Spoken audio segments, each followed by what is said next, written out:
Ayan, Rod, alam mo ba kung ano ang latest news dito sa ating pamantasan? Siyempre, Divina, no? Bilang journalist student, kailangan lagi tayong updated, Yes. konektado sa mga nangyayari dito sa ating pamantasan.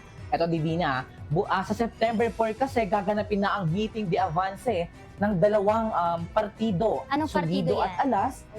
Sa September 5 naman, gaganapin ng election. Same day, proclamation day din, ang September 5, Divina. At kaabang-abang naman, Rod, ang araw na yan, at wag na natin patagalin pa. Ipakilala na natin ang Partidong Solido. Ayan. So, syempre mga kakonek, makakasama natin ngayon ang pinuno o presidente ng Partidong Solido. Pakilala po kayo. Tunay na pagbabago, abot kamay sa solido. Magandang araw sa mga isko at iska ng City of Malabon University at sa CMUI Connect. Maraming salamat po sa paanyaya ninyo para sa isang prestigious interview sa Yes. Partidong Solido. Ako po si Kate Isiochi mula sa Kagawaran ng mga Guro. Opisyal na tumatakbo bilang presidente ng University Student Council. Dala ang kakayahan at karanasan kong maglingkod ng buong puso. Maraming salamat, Pres. Siyempre, Ayan. Divina, ipakilala mo naman yung mga nasa likod. Yes, ipakilala naman natin ngayon itong mga executives ng Partidong Solido mula sa Vice President to Auditor. Ayan. Pakilala po kayo isa-isa. Yan. Serbisyo sa puso, serbisyo sa gawa. Ako si Mary Jels P. Kalulang mula sa kolehiyo ng Puntaduria, tumatakbo bilang Executive Secretary. Serbisyong tapat kay Jerus Kadapat. Sa 2-3, hep hep hep, tingin nyo sa akin hindi kayo maliligaw. Sekretarya na may malasakit, puso at dangal. Kalulang, kalulang, kalulang, sa dokumento ay hindi magkukulang. Magandang araw. Sa Partidong Solido, abot kamay ang pagbabago. I'm Marjo de Arzua from the College of Business Administration running for the position of Treasurer. Arzua, Arzua, Arzua. Arzua, Arzua, Arzua, hindi magsasawa sa gawa at may malasakit sa kapwa. Muli tumatakbo bilang Treasurer mula sa Partidong Solido. I am Regina Andrea Luis Salasita from College of the Accountancy, running for the position of auditor under Partidong Solido. Ayan, hindi man po kita dito sa camera natin, wala man sila dito ngayon, pero ang aming mga vice-presidente na may lubos na kakayahan at kagustuhan para maglingkod sa mga kapwa nila estudyante. Our Vice President for External Affairs is Maria Lorraine Morada from the College of Criminal Justice Education, and our Vice President for Internal Affairs, isa ring seasoned leader kagaya ko, mas kilala bilang Press Mart, si Mart Sumayang po, kuya ng CBA. At ngayon naman po para ipakilala ang mga chairmans namin, andito po ang aming COA chairman. Yan. Lideratong tapat, lideratong tapat, lideratong tapat sa inyong nararapat. 1, 2, 3, ako po si John Michael Gabino, kumakandidato bilang chairman ng Kolehiyo ng Puntaduria sa ilalim ng Partidong Solido. Marahil marami na po or iilan na po sa inyo ang nakakakilala sa akin dahil ako na rin po ay naging kasama na rin po sa campus media ng CMUI Connect bilang field reporter. At ngayon nga po ay kumakandidato ako sa University Student Council para sa academic year 2025 to 2026 bilang chairman ng aking college. Kasama din natin ang iba pang mga leaders ng iba't ibang departamento, kabilang na rito ang ating CBA chairman si John Michael Almanon, our CAS chairman Miss Jaimo Villa, our CTE chairman Miss Christine Garcia Christine, our CCJE chairman Mr. Justin Watt, and of course our CCS chairman Mr. Esmar August sa Partidong Solido or Seasoned and Operative Leaders for Initiative-Driven Objectives para sa academic year 2025 to 2026 ng University Student Council ng City of Malabon University.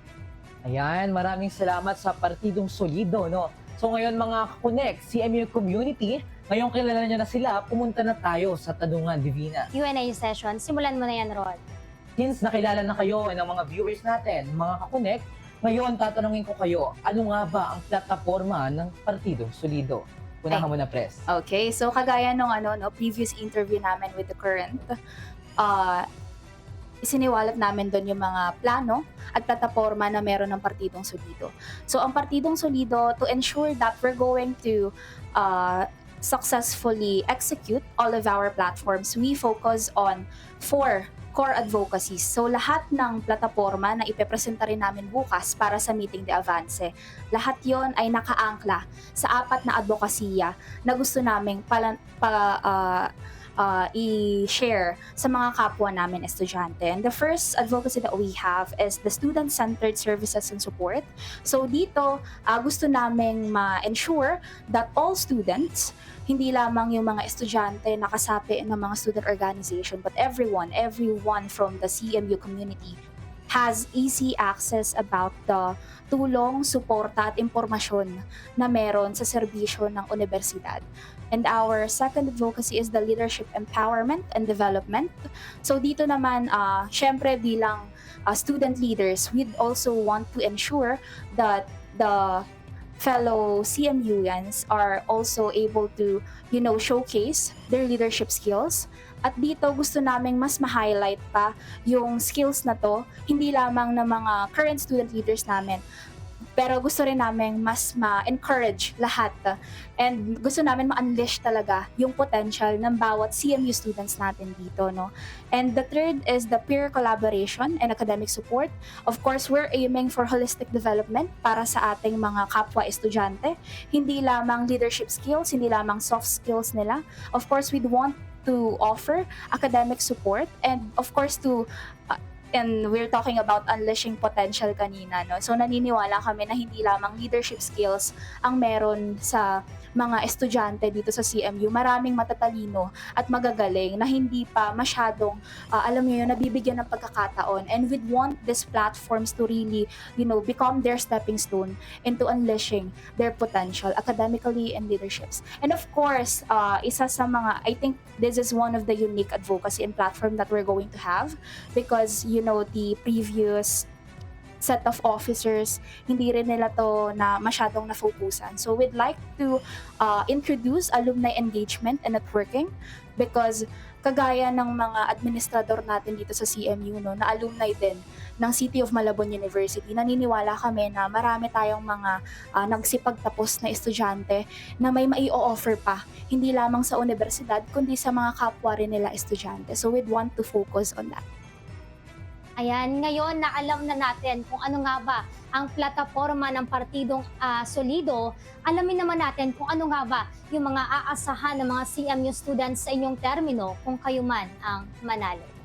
Of course, kagaya nung nagre-reflect sa mga plataforma at advokasya na meron kami, ang ina-expect ng mga students sa amin kung mananalo ng diretsyo ang Partidong Solido, of course, bukod sa centralized service for our fellow students, we'd want to really engage everyone. Kasi naniniwala kami ng ang isang organisasyon, hindi yan magta-thrive kung solely yung set of officers lang na yun ang kikilos at maniniwala sa kakayahan ng isa't isa.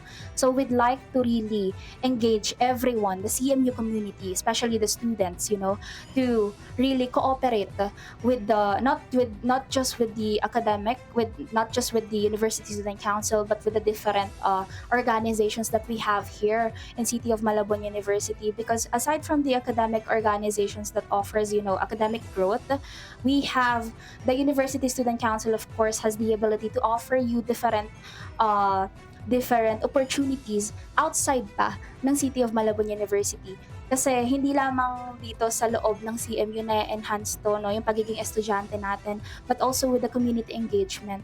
And we'd want that to, really expand sa pamumuno namin dahil kagaya ng sinabi ko, marami tayong magagaling na estudyante. So hindi lamang suporta ang nais ibigay sa kanila ng Partidong Solido, kundi really the experience to really indulge themselves to this kind of fun. Ayan, maraming salamat, Pres. Presidente ng Partidong Solido na si Pres Kate Yochi. At syempre sa kanyang mga executives, maraming salamat sa pagpapaunlak na makapanayam kayo ngayong hapon ng Scholar Connect.